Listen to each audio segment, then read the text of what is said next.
ఏం మాట్లాడుతున్నావు అసలు పద్ధతి కాదు ఇది. ఇలా నువ్వు ఉండాలంటే నేర్చుకో. అయితే తుమారి మర్జీ sir what we want to self happen. అర్థమైందా? చూసుకుంటా ఇక మీరు వచ్చింది ఇక మీ నంబర్ వచ్చిందంటే అదే చెప్తాను. ఇక దానికంటే ఎక్కువైతే నేను చెప్పాలి. ఏం మాట్లాడుతున్నారు? ఏం చేస్తారు మీరు? క్యా करते साहब तुम मेरे को क्या करते हो? हम मेरे से नहीं हो तो क्या करते हो?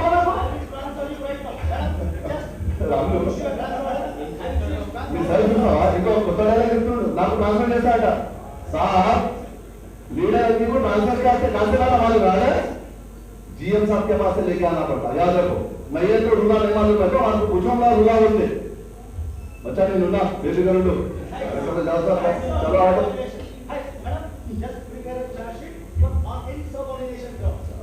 Sorry sir, I can't do that.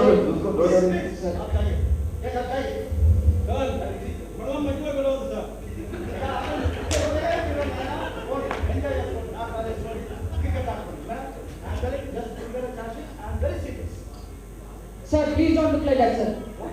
Yes, I complain against you that you are harassing me, sir. The section 3A. Yes, sir.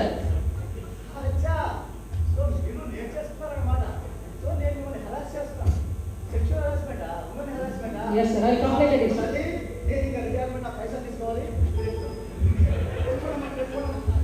Srinivas. Hello, Srinivas. Arey, you have to pull up your socks here. You are not working as a.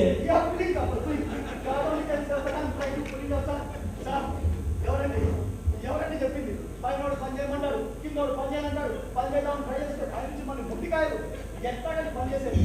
ఎవరండి చెప్పింది? స్వేచ్ఛ లేదని చెప్పి ఉంది. స్వేచ్ఛ ఉంది, amenities ఉన్నాయి, facilities ఉన్నాయి, కానీ అన్ని గ్రాస్ రూట్ లెవెల్ మిస్యూజ్ అవుతున్నాయి. అది పోయేంత వరకు ఈ గవర్నమెంట్ ఆఫీసు బాగుపడదు, ఈ గవర్నమెంట్ బాగుపడదు. అందరం మాట్లాడుతున్నామే స్వచ్ఛ భారత్ స్వచ్ఛ భారత్. ఓ గాంధీ కావాల్సిన స్వచ్ఛ భారత్ కాదయ్యా. అందుకని ముందు స్వేచ్ఛ భారత్, మిస్యూజ్ లేని, అబ్యూజ్ లేని స్వేచ్ఛమైన భారత్ కావాలయ్యా. మాతో కాలేదు. మీరు మీకు చాలా దగ్గరగా ట్రై చేసి ఈ భారతదేశాన్ని స్వేచ్ఛ భారత్గా చేయండి బాబు. జై హింద్.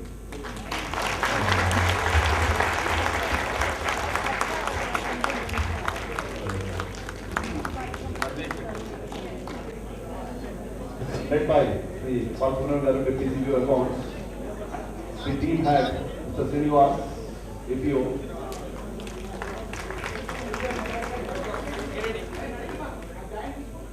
We had Vaishnavi,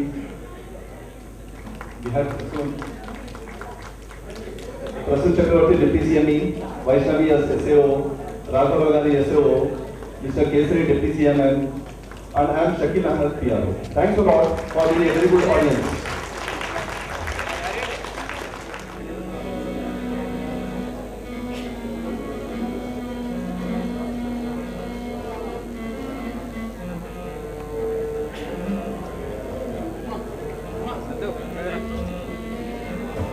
समय तो हो चुका है, अभी तक कैमरा आई नहीं है. यथा राजा तथा प्रजा.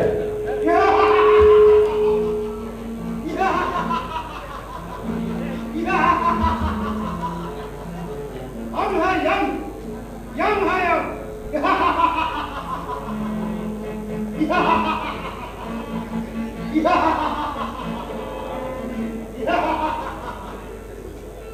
प्रणाम महाराज.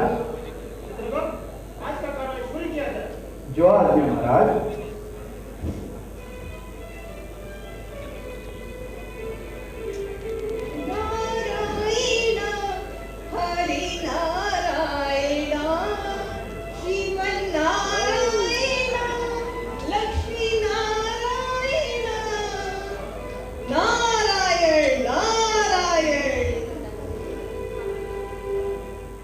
त्रिलोक संचारी परम भागवतम नारद मुनीन्द्र को यमलोक में स्वागत. कहिए क्या समाचार लेकर आए हैं? नारायण नारायण प्रभु, बस आपके दर्शनों की इच्छा हुई तो उपस्थित हो गया. सुना चित्रगुप्त, महाराज जी आए और कुछ समाचार ला लाए. महाराज जी इस संकोच कहिए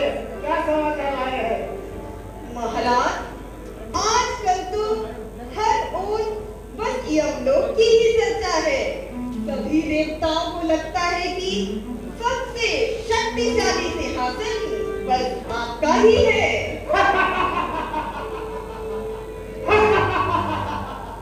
निसंकोच सत्य वचन। किंतु महाराज, आप यहाँ सुरा सुंदरी में लीन हैं और वहाँ हर देवता आपका सिंहासन पाना चाहता है। हम है यम है यम। परंतु तीनों लोकों में हमारे महाराज से कौन है समर्थवान? नारायण नारायण प्रभु, बात सामर्थ्य की नहीं है, तो बात तो असंतोष की है, सबको अवसर देने की है। क्या अवसर? कैसे? जब कुर्सी के लिए हो मनमुटाव, तब एक ही है उपाय श्रीमान, चुनाव। चुनाव? यमलोक में चुनाव? हाँ हाँ, क्यों नहीं, ब्रह्मलोक में तो यही चर्चा है। क्या माँ जी ने निर्णय ले लिया है? जी, उन्होंने संकेत दे दिया है। महाराज, अगर ऐसा है तो हम भी चुनाव लड़ें और विजय प्राप्त करें। क्यों मैवर जी? हाँ, अति उत्तम चित्रगुप्त। चुनाव हम लड़े, क्या हम जीत पाएंगे चुनाव? क्यों नहीं महाराज? चुनाव लड़ने और जीतने के अनुभव हमें कहाँ? हाँ नारद मुनि, आप तो त्रिलोक संचारी है, आप ही कुछ मार्गदर्शन करें। महाराज, तीनों लोकों में केवल भूलोकवासी ही इस प्रक्रिया में निपुण है। वहाँ तो चाय वाले से लेकर अफसर तक सभी को इस प्रक्रिया में महारत हासिल है। मेरा आप भूलोकवासियों से ही मार्गदर्शन लीजिए और अब हमें प्रस्थान की अनुमति दीजिए। तो नारद जी, दिल्ली क्या है? क्या इधर का खबर दूसरा लोग पहुंचाना क्या? नारायण नारायण। ठीक है, जैसी आपकी इच्छा। नारायण हरि नारायण श्रीमन नारायण लक्ष्मी नारायण। महाराज, क्या उसी से पहले मनुष्य को हम लोग ले आ सकते क्या? क्यों नहीं महाराज, मनुष्य की तिथि और समय तो हम ही तय करते हैं। ये रही भविष्यवाणी, ये रही कर्म, कुछ भी संभव है। वैसा भी हमारे नियमानुसार 8 घंटे के लिए किसी भी मनुष्य को सुप्त चेतनावस्था में भूलोक से यमलोक लाने की इजाजत तो है। चित्रगुप्त, समस्या बड़ी जटिल है, समय कदापि व्यर्थ न करें। आज ही भूलोक से चुनाव पार्टियों को बुला लेंगे, भविष्यवाणी देखिए। वचन प्रभु।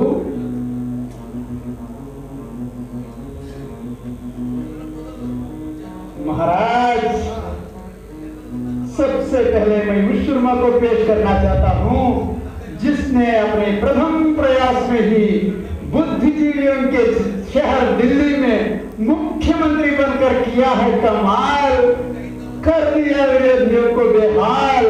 नाम है अरविंद बेनीवाल। अरविंद बेनीवाल।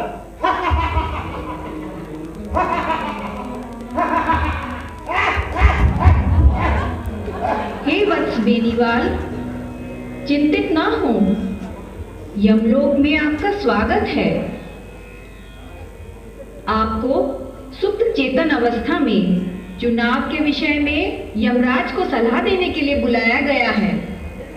उनको इस संबंध में सत्य से अवगत कराने के पश्चात आपको सुरक्षित वापस भूलोक भेज दिया जाएगा।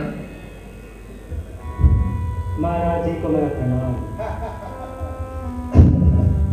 हे आधुनिक राजनीति के सरताज अरविंद बेनीवाल, तुम्हारी कारनामों की चर्चा से महाराज बहुत प्रभावित है। इस कला की कुछ ज्ञान व विजयी पाने की कुछ मूल मंत्र हमारे साथ भी साझा करें। महाराज, पहले तो ये बताइए, यहाँ कोई रिकॉर्डिंग तो नहीं है? क्योंकि आजकल के मीडिया वालों के स्ट्रिंग ऑपरेशन से सबका खेल बिगाड़ा जा सकता है। चित्रगुप्त, रिकॉर्डिंग क्या होता है? महाराज, ऐसी तुच्छ हरकतें सिर्फ भूलोक में ही होता है। यमलोक सिर्फ भरोसे से चलता है। कहिए, कहिए। जी अब मैं क्या करूं? मैं तो आम आदमी हूँ, आम आदमी के साथ रहता हूँ और आम आदमी की बात भी करता हूँ। मेरी तो टोपी भी आम आदमी की है। बेनीवाल, भाषण नहीं, मूल मंत्र बताइए। मंत्र क्या जी? मैं तो आम आदमी हूँ, आम आदमी के साथ रहता हूँ।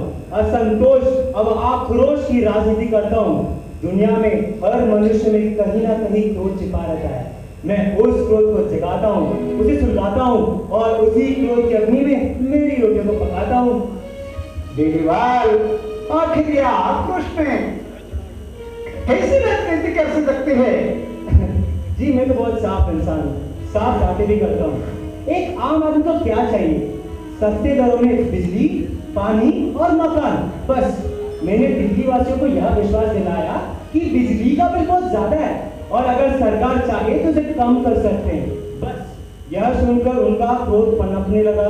फिर बिजली ना जमा करने के लिए मैंने उन्हें उकसाया और जब बिजली कट जाती है तो सबका क्रोध मिलकर आक्रोश का ज्वाला का रूप धारण लेती है और मैं इस आक्रोश को यहाँ रुकने नहीं देता हूँ। इसे कीच कोने कोने चौराहों तक लेके जाता हूँ, अनशन अवधरना करवाता हूँ। मैं तो दिल्ली के चुनाव भी इन्हीं के साथ, इन्हीं के लिए, इन्हीं के धन से लड़ाऊं ताकि ये जो आम आदमी की छवि जो है इनके साथ कायम रह सके।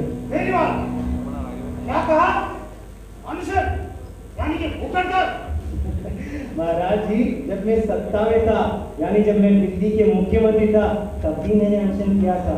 क्योंकि ये जो आक्रोश का ज्वाला है ना, इसे कभी ठंडा नहीं होने देना चाहिए। अगर एक बार ये बुझ गया तो फिर से चलाने में बहुत पसीना हो जाएगा। मैंने पिछले 10 साल में भ्रष्टाचार चिल्ला कर इस आक्रोश को हवा दी है। हाँ, बहुत कठिनाई सहनी पड़ी है इसके लिए।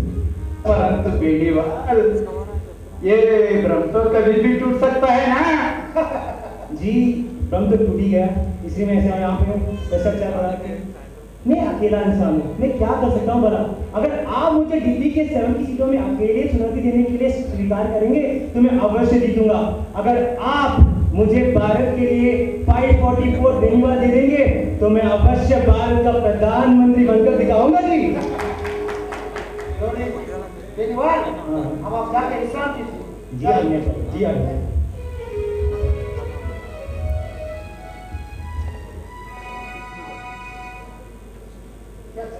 महाराज, क्या बोले? अपने लोगों में आक्रोश बढ़ाना होगा, अपनी प्रजा में क्रोध। महाराज, विपक्षी उम्मीदवार ऐसी कुछ अराजकता की बातें करे तो फिर भी कुछ समझ में आता है, परंतु सत्ता में रहते हुए ऐसी प्रयोग कल्पना से दूर लगता है। तो ठीक है, तो क्या कोई सत्ताधारी चुनाव क्रांति नहीं है? देखिए भविष्यवाणी में उन्हें बुलाएंगे। हाँ प्रभु। महाराज, वो सत्ताधारी पार्टी का नाम है गजेंद्र लोधी। गजेंद्र लोधी।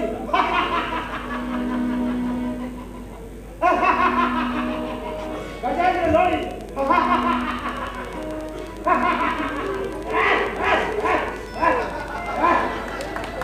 हे वत्स लोधी, चिंतित न हो, यमलोक में आपका स्वागत है।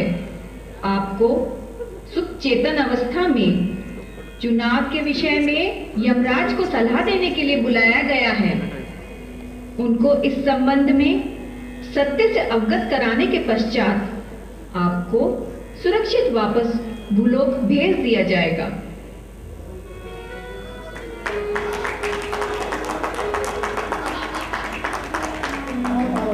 हे भूलोकवासी, भूलोक पर हर जगह कमल खिलाने वाले, किसी हाथी के सहारा लिए बिना पूर्ण बहुमत से सरकार बनाने वाले गजेंद्र लोधी जी, हमारी चुनाव जीतने के कुछ मूल मंत्र हमें भी बता दीजिए। महाराज, मैं तो साधारण सा मनुष्य हूँ, एक पान वाले के घर में पला, सपने देखे, सपनों के याद रहा, अब वही सपने इन भाई बहनों को दिलाता हूँ। अच्छे दिन आने वाले हैं, बार बार दोहराता हूँ। मोदी जी, मूल मंत्र कहिए। महाराज, इस भूलोक पर हर मनुष्य किसी न किसी चिंता से ग्रस्त है। इसीलिए या तो वह भूतकाल के वक्त में सोचता है या फिर आने वाले भविष्य को लेकर चिंतित है। अब भूतकाल का तो कुछ हो नहीं सकता, इसलिए मैं उन्हें सपने दिखाता हूँ अच्छे भविष्य। वर्तमान कैसा भी हो, उन्हें चाहिए भविष्य, एक सुनहरा भविष्य। अच्छे दिन आने वाले हैं, ऐसा बार बार कहने को ही मैंने अपना मूल मंत्र बनाया है। मोदी जी, बस सपने, कुछ काम नहीं। महाराज, काम की तो मैंने बात ही नहीं की। मैंने तो सिर्फ इतना कहा कि आपको विश्वास दिलाना है उनको अच्छे दिन आने वाले हैं। उनको हो जाना चाहिए आप पर विश्वास। ये आप पर निर्भर करता है कि उनको विश्वास कैसे दिलाया जाए। सुनिश्चित तो यह भी करना है कि यह विश्वास बना रहे, क्योंकि जब तक है विश्वास, मनुष्य रहेगा आपके साथ। जहाँ विश्वास टूटा, कुर्सी से नाता छूटा। महाराज, पर ये भ्रम भी टूट सकता है। ये भरम बनाए रखना ही तो हमारी कला है। इन भाई बहनों को उनके सपनों के बाहर हम जाने देंगे, तभी तो वो जा पाएंगे ना। जैसे ठहरे हुए पानी में लगातार पत्थर फेंकने से लहरें कभी थमती नहीं, ऐसे ही इन भाई बहनों के स्वप्न रूपी लहरों को हमें जीवित रखना है। ये काम इतना आसान दिखता है नहीं, कभी कभी तो पापड़ तक बेलने पड़ते हैं। मुख पर मुस्कान चिपकाकर झाड़ू तक लगानी पड़ती है। मोदी जी, पर लोगों को सपने दिखाकर उन्हें बहलाना या फुसलाना, इससे खुद पर कुछ शर्मिंदगी महसूस नहीं होती। महाराज, इस भूलोक पर तो साम, दाम, दंड, भेद सब जायज है। मनुष्य क्या क्या नहीं करते। जात पात के नाम पे लोगों को लड़ाते हैं, बच्चे अनाथ हो जाते हैं, पटाखे नहीं बॉम्ब चलाते हैं, स्त्रियां विधवा हो जाती हैं। इन सब का लेखा जोखा तो होगा ना चित्रगुप्त महाराज आपके पास। मोदी जी, ठीक है, अब आप जाके विश्राम कीजिए। जो आज्ञा महाराज।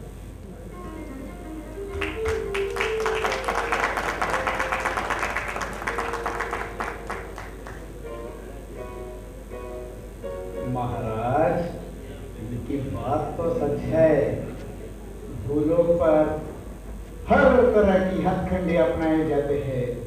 भूलोक पर राजनीति जोड़ने की नहीं, तोड़ने की होती है महाराज।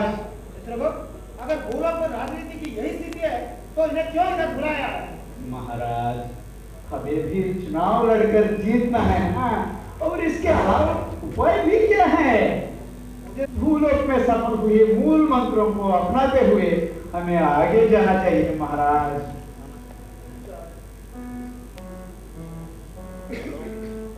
ठीक है चित्रगुप्त, ठीक है, तुम भी जुट जाओ, कुछ सोचो, कुछ हसीन सपने बनाओ। तुम कहते हो तो हम अपने जमीन को मार देंगे, इन हसीन सपनों को लोगों में बांट देंगे।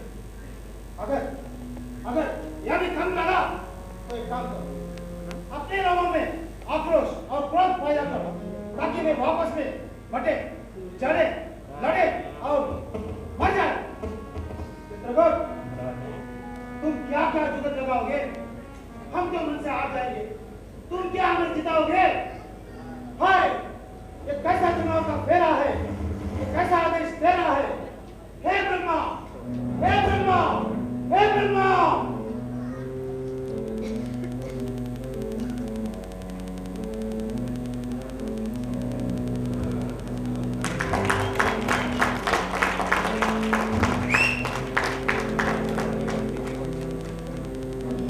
हे वत्स, गलत चुनाव प्रक्रिया नहीं, अभी तो गलत वह रास्ता है जो भूलोकवासी अपनाते हैं और धरती को नरक बनाते हैं। भावनाओं को भड़काकर केवल कुछ समय तक मनुष्य को उलझाया जा सकता है। बस तुम्हें तो यह सिंहासन सदा के लिए चाहिए। पृथ्वी का इतिहास गवाह है कि किसी भी कूटनीति से ज्यादा समय तक कहां कोई टिक पाया। किसको अनाहत कामयाबी मिली? दिलों पर राज करने की कुंजी ना आक्रोश में बसती है, ना सपनों में सस्ती है। अच्छा वर्तमान ही सुनहरे भविष्य की तरफ ले जाता है। यदि कोई वर्तमान संवार सकता है तो उज्जवल भविष्य स्वमेव ही सुनिश्चित हो जाता है। हे वत्स, हमें तो भूलोकवासियों को यह समझाना है कि धरती को नरक नहीं स्वर्ग बनाना है। हे भूलोकवासियों, राजनीति नहीं करें किंतु राज नीतिपूर्वक करें। सपने दिखाएं किंतु साकार भी करें।